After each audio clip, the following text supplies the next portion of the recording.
going on, Vikings fans? Welcome on in the Vikings Now by Chat Sports. My name is Patrick Siepman, and coming up on today's show, we got some good news and we got some bad news around your Minnesota Vikings. First off being the bad news, Rondale Moore, it's looking more likely than not he will miss the entire upcoming regular season. So should the Vikings add another wide receiver? Do they need to? We'll discuss that at the front end of today's show. And some very good news here. The Vikings offensive line, specifically the second and third stringers, graded out incredibly well according to PFF. So I'll show you guys all those PFF grades, discuss the Texans preseason game. But before we do so, if you guys could, make sure you are subscribed here to the channel, because the Vikings do decide to maybe bring back an Adam Thielen, sign a veteran wide receiver. If they make any roster moves, we will make a video for you guys ASAP. So help us out here. Hit that subscribe button. It really does go a long way. And plus, if you guys want more Vikings content on your YouTube timeline, hit that subscribe button today. All right, so Kevin Seifert dropped this after the game on Saturday, saying Rondale Moore has a pretty significant left knee injury per Kevin O'Connell. He said the play had some characteristics of a hip drop tackle, but would seek more clarity. Given Moore's injury history, O'Connell said today was heartbreaking. And there's no doubt, for Rondale Moore, the player, the athlete he is, this is heartbreaking, because before last season, he tore his ACL. Now he finally has a chance, especially during the first 3 weeks of the season with Addison being suspended. He had a chance to make a name for himself within this Vikings organization. And then obviously that ended up happening on the punt return. But, the question becomes now, without Rondale Moore, without Jordan Addison, do the Vikings need to add another wide receiver to that room, specifically for the first 3 weeks of the season? I think they're all right. I think the Vikings should be able to manage the first 3 weeks without Addison, and now obviously Rondale Moore in the lineup. Now, you still got Justin Jefferson. He'll be okay. He was even saying it on the broadcast during the preseason game. He'll be for sure out there week 1 against the Chicago Bears. Jalen Speedy Naylor, he's going to have to step up in that wide receiver 2 role. But besides those two guys, you're turning your attention to a Ty Felton. What about a Lucky Jackson, who also played very well during the first preseason game?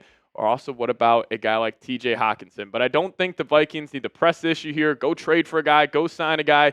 You got some good internal options, and that's actually where we'll start on how to replace Jordan Addison. We're going to start with our internal guys. So I think, during the rest of these preseason games, it's going to be huge for these wide receivers because, Jefferson's not going to play again. I also am assuming Speedy will probably be on ice for the remainder of the last 2 preseason games. So you got a guy like Lucky Jackson, who, is going to need to step up and make some plays for this wide receiver room. Now, Lucky, he looked awesome against the Houston Texans, mainly that 18-yard corner route he had.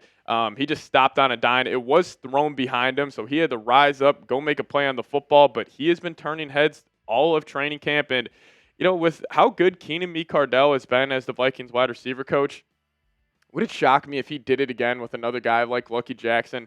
UDFA, comes in this Vikings organization, works his way up over the past couple of seasons. Now he's finally getting his chance, and I think he's damn near a lock to make the 53-man roster. But what about some other younger guys? You still got Jalen Naylor there. I think there's no doubt he'll be the wide receiver too. Kevin O'Connell was raving about his performance last season when he had to fill in for Jordan Addison, so no real worries there. But Ty Felton, up and down play in the first preseason game.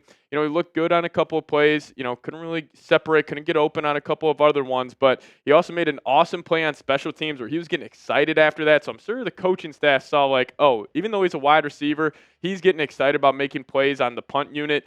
That probably fired the coaching staff up. But, one of these two guys, they're going to probably have to be the wide receiver 3, assuming Jalen Naylor is going to be wide receiver 2. So Ty Felton, Lucky Jackson, Jalen Naylor, those are the first 3 guys that could potentially replace Addison and Rondale Moore. But, you could also look at positions outside of the receiving room here.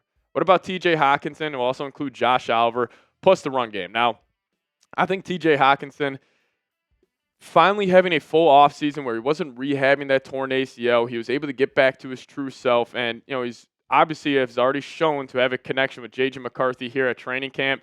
He tore up the Bears in Chicago last year. The Vikings are probably banking on that guy having another monster performance. And if he gets one-on-one with a linebacker or he's got a smaller DB on him, it's just a mismatch nightmare for whoever's trying to guard Hawk. So you could always just give Hawk more targets, which will obviously be on the table, but also just run the damn football. The Vikings don't need to be throwing the ball 35, 40 times a game during the first 3 weeks.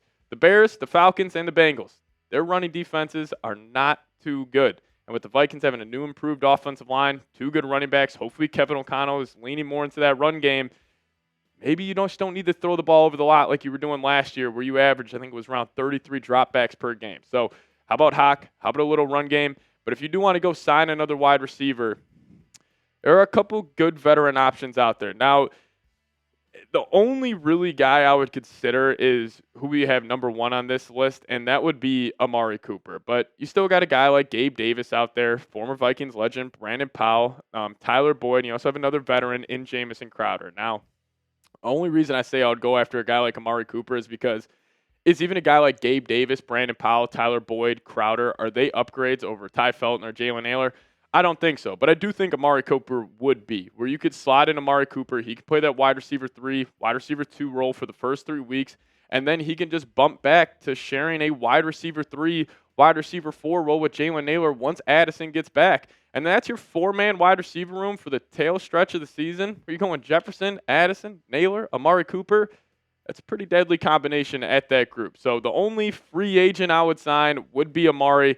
Got really no other interest in Gabe Davis, Tyler Boyd, or some of those other players that are still out there.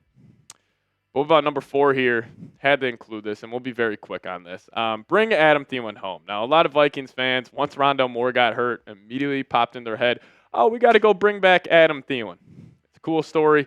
I would love to bring Thielen back as well, but also it just still sounds like the Panthers don't want to move off this guy. Even though they have a ton of young wide receivers in that room, they still clearly have a need and a want to have Thielen in that organization. It would be a cool story. It would get a ton of headlines. Us Vikings fans would be going crazy, and he would, at the end of the day, be a great wide receiver 3 option next to Addison and Jefferson. But I think it's more likely or more unlikely than likely that this does end up happening. But I'll ask you guys, if you're calling the shots, would you trade for Adam Thielen? Give me a T for trade. Give me a P for pass. You guys let me know your thoughts down below in the comments section. I would do it, but again, the price has to be right. I'm not overpaying whatsoever, but hey, you guys let me know your thoughts down below. All right, coming up next here on the program, we'll be going over the top PFF grades from the Texans game. The Vikings offensive line, specifically the second and third stringers, looks pretty damn good. So we'll break that down here in a second. But before we do so, I got to tell you guys about today's sponsor, and that is Factor Meals. Now, eat smart at factormeals.com/VikingsChat50 off and use code VikingsChat50 off to get 50% off plus free shipping on your first box. That's code VikingsChat50 off at factormeals.com for 50% off plus free shipping. Get delicious, ready-to-eat meals delivered with Factor. Now, between my busy schedule here, covering the Vikings at Chat Sports, and summer plans, sometimes all I've got is a couple of minutes. Factor helps me eat smarter with tasty, chef-prepared meals that are dietitian approved and delivered right to my door.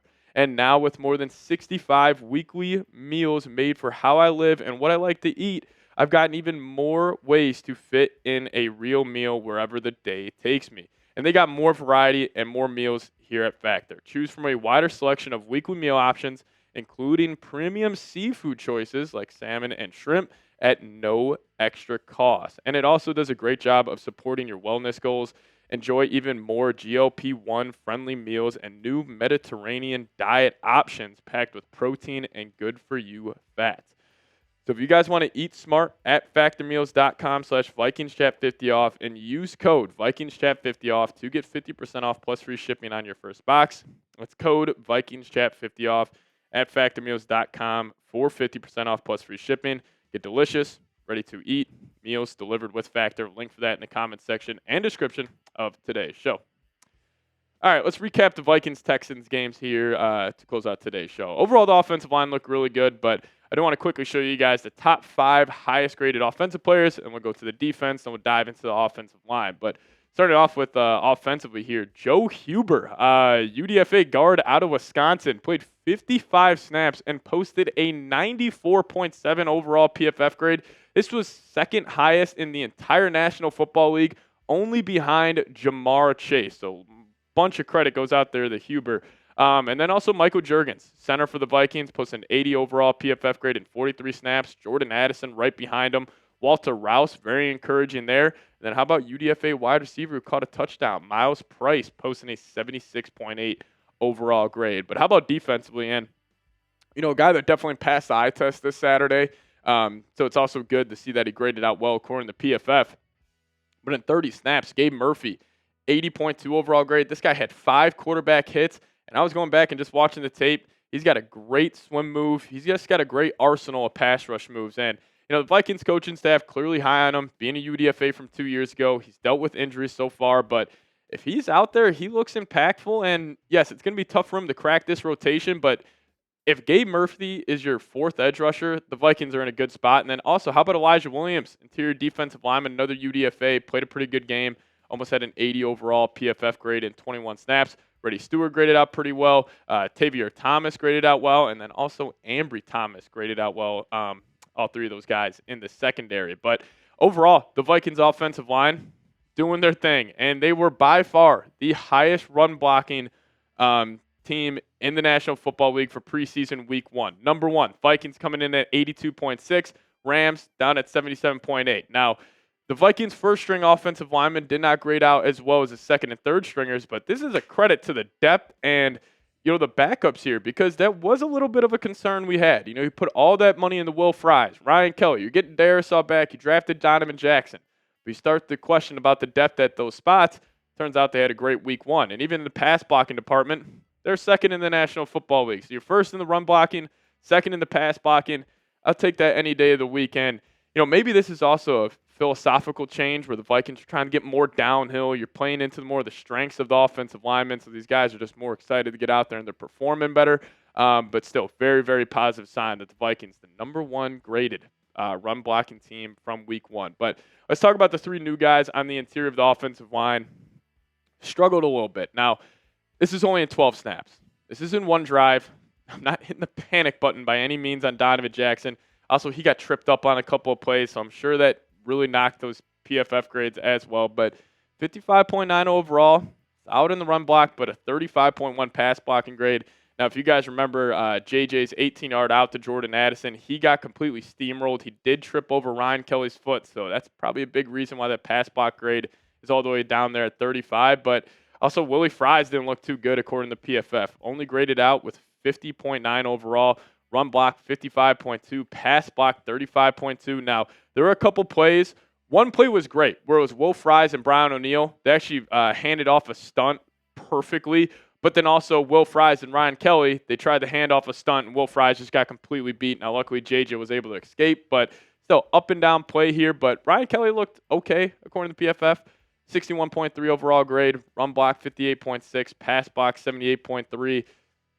We'll take that for him. But again, it's just going to take time with these guys. Continuity, chemistry is so key amongst the offensive linemen. So I'm not really too concerned, but I'll ask you guys, how do you feel about the Vikings offensive line so far? I'm going to say optimistic. Not too concerned. Now, yes, I wish they would have graded out better since we're going against the Texans backups, but I'm really not too worried. So you guys let me know. How do you feel about the Vikings offensive line? And also, if you guys want to hit me up on Twitter, that's the handle right there, at Pat Sieps. Give me a follow over there. Give you guys a follow right back. We'll see you guys next time. As always, let's go Vikes.